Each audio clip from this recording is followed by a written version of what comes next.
É bem complicado o fenômeno da violência doméstica, porque a gente vê que ele é permanente, né? Por mais que a gente trabalhe, realize ações e até se dedique ao enfrentamento, ainda assim a gente tem essa dificuldade, porque existe também uma origem cultural.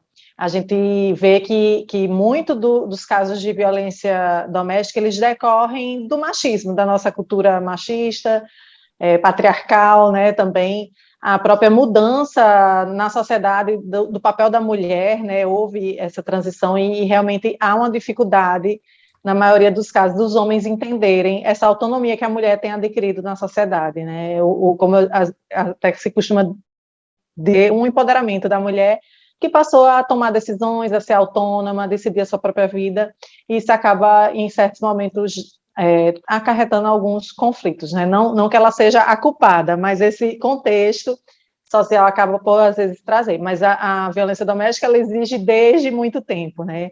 E agora eu acho que até com as redes sociais, ela vem sendo colocada mais em evidência, você vê como esse caso reacendeu, exatamente como você falou, reacendeu a discussão, porque é um assunto que acontece, o tipo de ocorrência que acontece diariamente, mas quando vem esses casos de amplitude nacional, acaba por trazer à tona essa discussão tão importante, porque nunca é demais falar sobre o assunto, e até, né, ver a mudança de abordagem, porque há um certo tempo a violência contra a mulher ela era naturalizada, e hoje em dia a gente vê uma postura diferente. Eu até estava vendo nas redes sociais uma atriz que se manifestou que há mais de 10 anos ela sofreu violência doméstica, e muitas mulheres até ficaram contra ela.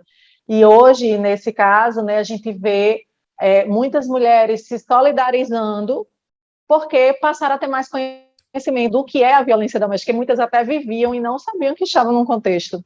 E assim, a gente vê também muitos homens, até nas redes sociais, também se manifestando contra. Então, é muito importante trazer o assunto à discussão.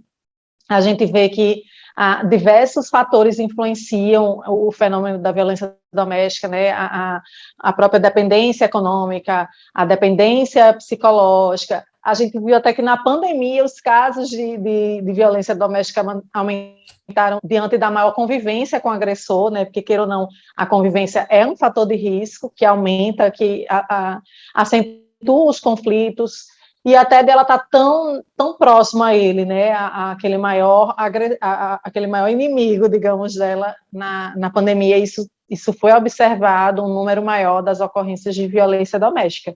Então, ele tem que ser tratado por diversas frentes,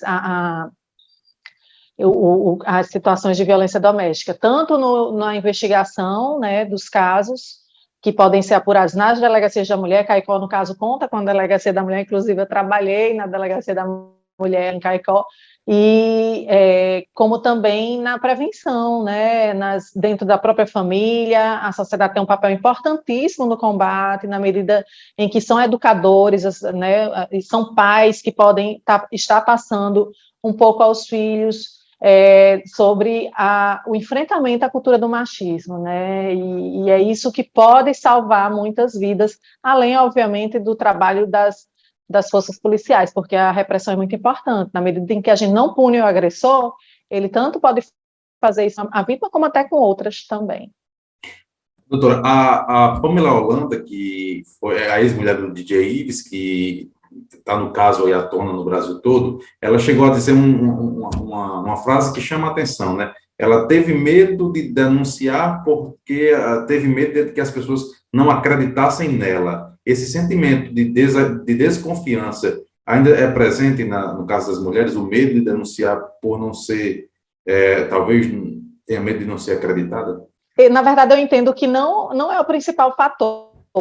Pode ser um dos que desestimula, né? Mas a gente, hoje em dia, existe uma lei específica sobre o assunto, né? A Lei Maria da Penha. O assunto é tratado com muita seriedade. Eu não acho que a descrença, né, assim, que não vai acreditar na versão seja o principal. Não que eu não esteja dizendo que não aconteceu, é possível de acontecer, mas não é o principal. Eu acho que o que mais estimulam as mulheres e que que é uma barreira, às vezes, à denúncia, é o vínculo afetivo que ela tem com o agressor, né? Se trata, às vezes, de um companheiro de anos, de um marido, existe uma relação de afeto também, acima de tudo, né? Uma dependência psicológica, por vezes, existem filhos, queira ou não, ela pensa na questão familiar, e às vezes a própria família julga a decisão dela de se separar, de denunciar, né?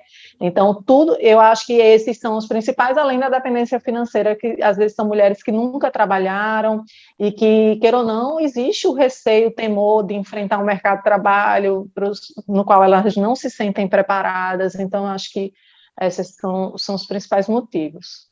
A senhora falou também aí que chama a atenção a questão do trabalho preventivo, né?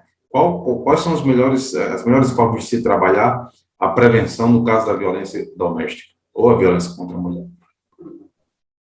A informação é uma arma muito poderosa.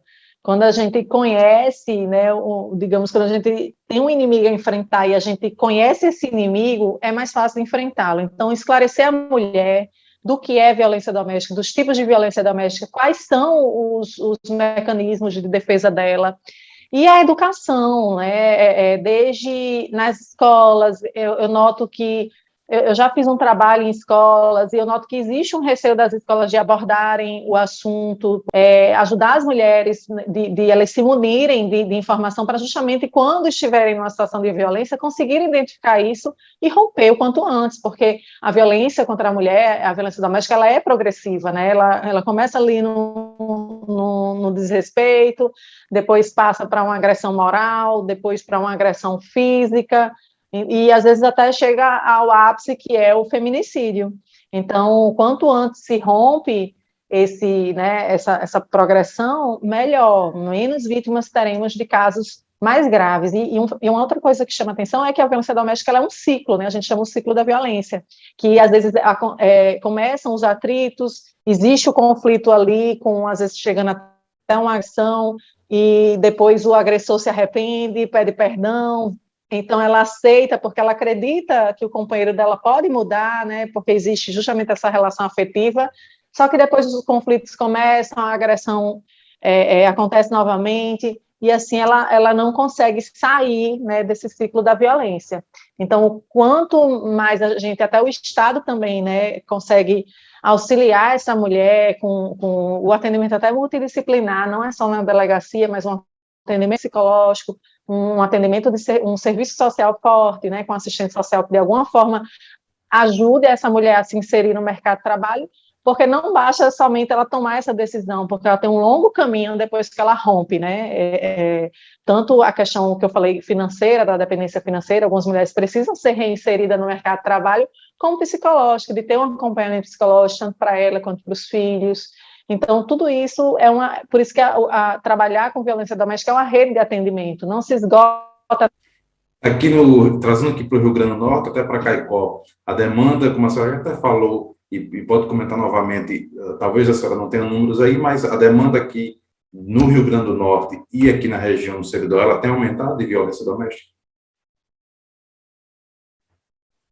A gente pensou que na pandemia, sim, houve um aumento que se estabilizou, né? A gente já está há mais de um ano vivendo esse período de pandemia, então os casos acabaram por estabilizar. E a gente percebe também que no mês de março, normalmente tem um aumento das denúncias, porque é o mês em que está inserido o Dia da Mulher, então, normalmente é um mês em que existem muitas campanhas de incentivo à denúncia, e, de fato, os casos de violência doméstica aumentam, das denúncias aumentam.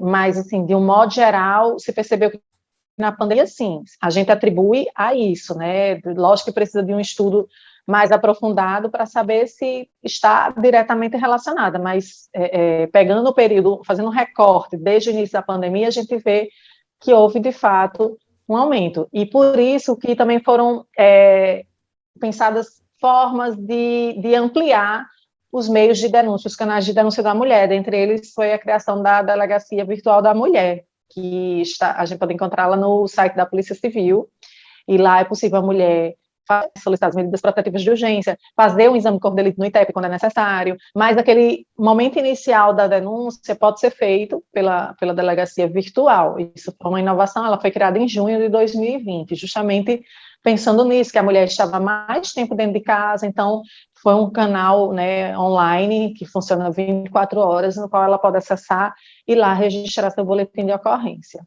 Aqui em Caicó, a senhora, inclusive, como já disse, já trabalhou aqui na cidade, existe um anseio da sociedade para que uma equipe feminina, né, sobretudo uma delegada, possa estar atuando aqui na cidade. A Polícia Civil consegue resolver isso, sobretudo agora com o andamento do concurso público, ou agora, ou daqui a alguns tempos, ou talvez ainda esse ano, consegue resolver essa demanda para a delegacia de Caicó?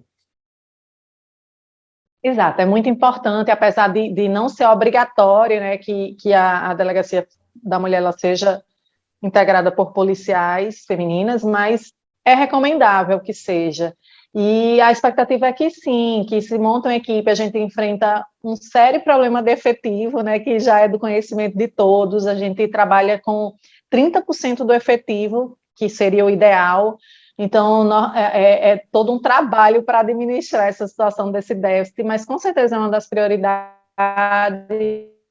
né, saindo concurso público, essas pessoas, na verdade, a gente está com o concurso público em andamento, e com a nomeação será possível designar policiais para o interior, inclusive Caicó, e assim restabelecer, né, uma equipe exclusiva da DEAN, formada por mulheres, porque realmente é um serviço especializado e que precisa de uma equipe própria, né, treinada, capacitada para isso, apesar de que eu sei que a equipe da Delegacia de Caicó, assim como o da Delegada Renal, tem todo o esforço, né, mas assim, é difícil você lidar com várias demandas ao mesmo tempo, mas eu sei que o possível, né, eles têm feito para realmente atender essas demandas de violência doméstica.